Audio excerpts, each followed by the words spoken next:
नमस्कार, कशी आहे? बरे आहेत ना? तुम्ही बरं का? त्या आमच्या इथे आहे तसंच आहे. आणि मग आता मी नारळ फोडला, दूध येतो आपत्ती. नारळ कशासाठी फोडला? मोदकसाठी. आणि गावाचे मोदक कसे माहिती? नमस्कार, कसे आहेत? बरे आहेत का? तुम्ही बरंच असाल. माझ्या व्हिडिओमध्ये कोमल ब्लॉग्स 565 यूट्यूब चॅनलमध्ये तुमचे स्वागत आहे. सपोर्ट करा, लाईक करा, शेअर करा. तुमचं शंभूचं बऱ्याच दिवसापासून चालू होतं, मग मी मोदक बनव. मग मोदक करायला घेतले. ते बघा,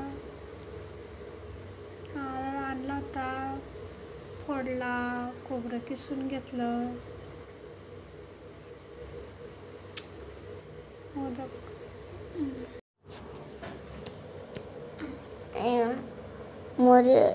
मोदक करते.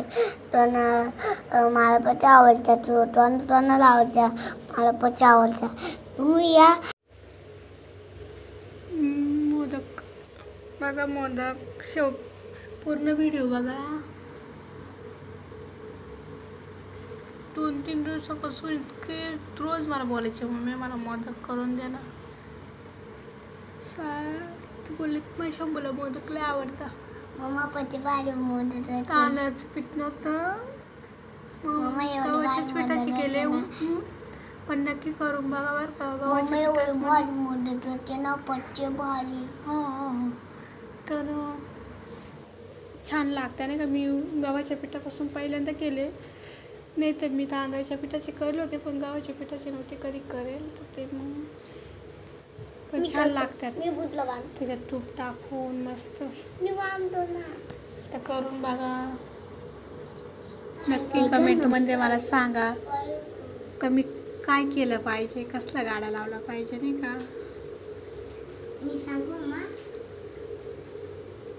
तर चाललाय माझा विचार. तर तुम्ही नक्की सांगा मला, आयडिया द्या काहीतरी. कसं आहे, माझ्या शंभूला घेऊन, मुलांना घेऊन काम करता आलं पाहिजे असं मला वाटतं. तर मी काय वाटतं तुम्हाला, मी करावा का? मी तर करणारच आहे, पण मग तुम्ही पण मला सांगा कमेंटद्वारे, काहीतरी आयडिया द्या. खरंच पोरांचा बाप तर एवढं सुखी आहे, त्याला कसलं टेन्शन नाही. फक्त बोलतो, पोरांना मोठे झालेकडं माझ्याकडे या.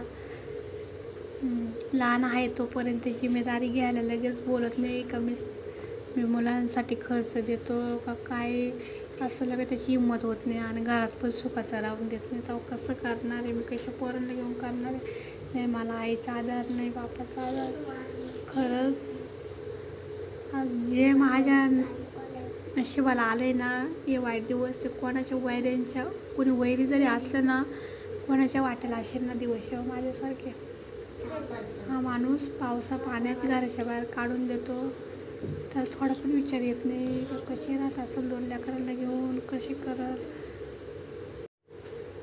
आज 10 वर्षापासून याची हेच नाटकं. 2 जसे मुलं झाले ना, तसं तो अजूनच म्हणजे नाही का, मला असं वाटायचं मुलं झाले सुधरल, कसलं काय तो अजूनच तमाशा करायला लागला.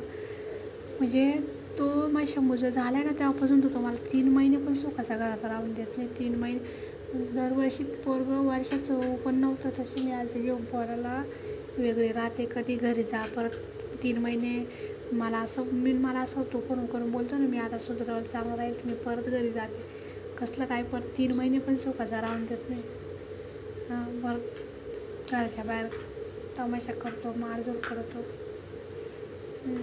कोणाला काय वाटतं का घर सोडून जावं, खर्च करायला टेन्शन येतं. मुलांना घेऊन राहणं वाटतं इतकं सोपं नाही आहे. आणि त्याच्यात नाही आईवडिलांचा कोणाचा आधार. तरी मी आता ठरवले, काही जाण्यात काय अर्थ नाही. दाटा वेळेस आपण जायचं, तो काही सुधारायचं नाव घेत नाही. परत 3 महिने ठेवून परत घरच्या बाहेर काढायचं. त्यापेक्षा मी ठरवले, मला कोणी किती जरी बोललं ना, तू समज घे, नवऱ्याकडे जा किंवा काय अर्थ नाही त्या गोष्टीला. कारण हा मला राहूच देत नाही चांगला. तर शंभू जाण्याला काही, तो 3 महिने पण नीट नाही राहून देत. तर मला असं वाटतंय काही यंदाच्या वर्षी मला फक्त त्रास आहे माझ्या शंभूचा. पुढच्या वर्षी काय दोघं पण शाळेत बसत जातील, नाही काही टेन्शन राहणार. तो पण पहिलीला जाईल. माझ्या डोक्याला जास्त टेन्शन आलं. मी दिवसभर काही पण काम करल. मला असं वाटते आता त्याला घेऊन काम करायला, त्याची पण गाडीत जायचं यायचं त्याला पण हे होतं. लहान लेकराची हालंड्या करण्यापेक्षा ना मला असं वाटते काहीतरी गाडा लावावा दिवाळीच्या नंतर. आणि म्हणजे असं वाटते तुम्हाला नक्की काहीतरी आयडिया द्या. तुम्हाला काय वाटतं, मी करू का नको? मी ते करणारच आहे. पण मग मी खोबरं किसल्याच्या नंतर गूळ बारीक केला, वेलची परतावून घेतलं, मस्तपैकी परतावून थोडंसं ओमून दिलं. त्याच्यानंतर सारण तयार झालं. मग पीठ मळलं आणि केले मग मोदक. तर मन भरून खाले. हा का, म्हणून खाले. मला असं वाटलं नाही खाले काय. तर तुम्ही पण करून बघा, नक्की करून बघा. मला असं वाटायचे तांदळाच्या पिठाचे छान लागते. आता हे गव्हाच्या पिठाची कशी लागणार नाही का, मी कधी खायला नव्हते, पण मस्त लागते. नक्की करून बघा. स्वतःचा व्यवसाय ते आपण कसं आपल्याला वाटलं तर आपण करूया, कधीतरी आपण बंद पण ठेवू शकतो. मग मला असं वाटतंय ना माझ्या लेकरांना घेऊन करता येईल ना काय ते असं वाटतं.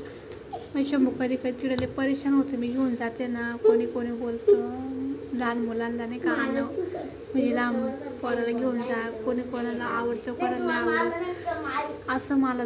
मग त्याच्यामुळे मला असं वाटतं काय करता येईल ना तर ते भले 2 पैसे जरी कमी भेटले ना तरी चालेल, पण स्वतःच काहीतरी करायचं असं मला वाटते. तर मी लवकरच गाडा बघणार आहे, काहीतरी लावणारे व्यवसाय असं मला वाटतं. एवढा दिवस झोपला होता बाप, कधी नाही फोन केला. आणि आता रोज फोन करून पोरांसोबत बोलतो. पावसाळ्याभर विचार नाही केला का मला लेकरं कुठं असतील, कुठं फोन करतो. अरे व्यवस्थित तर बोलणं लेकरांसोबत. पोरांचं बोलायचं देतो टाकून, मग माझं धुणं धुवत बसवतो, मला शिव्या देत बसवतो. म्हणजे काय विचाराचा माणूस असेल ना.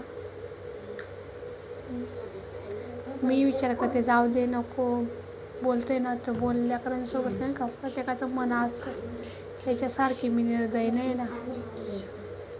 आणि वरून शिव्या देतो. आता काय याला जर सुधारायचं असतं ना एवढ्या दिवसात हा सुधारला असता. 10 वर्षात नाही सुधारला तर आता काय सुधारणार आहे. त्यापेक्षा आहे ना हाय ते आयुष्य जगायचं. भले मला लेकरांनी नाही मला विचारलं, त्यांना माझं कर्तव्य तेवढं करल, मोठं करल. पण तिथं जाऊन हातपाय मोडून घ्यायचे, मार खायचा कोणी सांगितलं आहे. तर आता मी ठरवलं आहे जायचा, कधीच विचार नाही करायचा. आणि याला जर वाटत असेल का हा सुधारला आहे तर येऊन राहत असेल तर माझं काय म्हणणं नाही. आणि राहावा येऊन, पण हे सुधारलं म्हणून तर गॅरंटीच नाही मला वाटत नाही सुधारून. कारण जेव्हा फोन करतो जेव्हा शिवेच देतो तर काय सुधारणार आहे.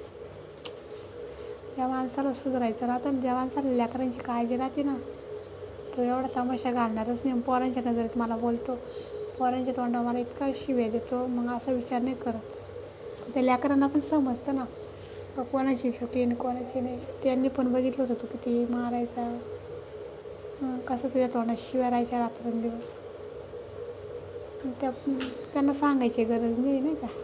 त्यांना पण कळतं. त्यांचा जेवढा माझ्यावर जीव आहे ना तेवढा त्याच्यावर नाही. पण ते उलट मग कधी बोलती काय मग बाप आहे ना, लोकांचा बाप कसा मुलांना किती जीव लावत्या. आणि आम्हाला तुला मारतो जोडतो, घरच्या बाहेर काढतो मुलांसाठी काय रस. आणि काय फोन करून बोलतो ये माय मुले, मी मुलांसाठी फोन करतो. अरे तू काय केलं आहे त्याच्यासाठी फोन करून एवढा. लय संताप येतो कधी कधी, पण आता काय करणार.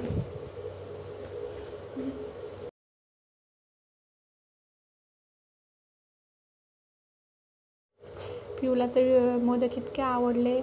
त्या व्हिडिओ कसा वाटला नक्की कमेंटमध्ये कळवा. खरंच सपोर्ट करा मला. आणि पिऊ तर मोदक फोडून त्याच्यावर तूप टाकू खात होती. पिऊला एवढं मोदक आवडले. मी पण खाल्ला एक, छान लागले. दोघांनीच खाल्ले. तर आवडला तर जास्तीत जास्त शेअर करा,